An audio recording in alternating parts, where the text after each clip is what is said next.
Oggi preparo un buon brodo di carne e vi mostro anche come fare una pastina all'uovo facile e veloce.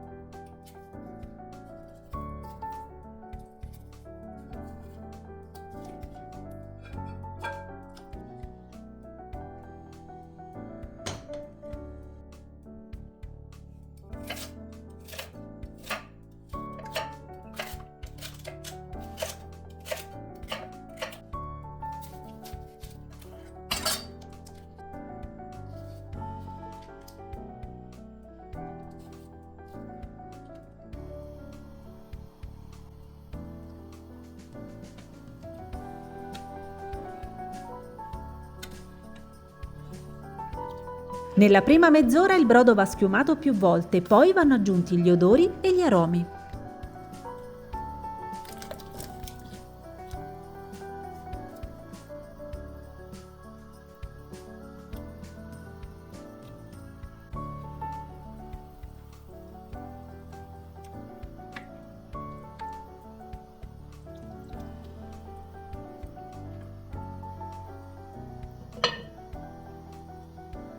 Per preparare questa pastina all'uovo non serve impastare né stendere la sfoglia, ecco come si fa.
Oggi ho optato per la pastina veloce, ma la verità è che questo è il brodo ideale per i tortellini fatti in casa. Siete d'accordo?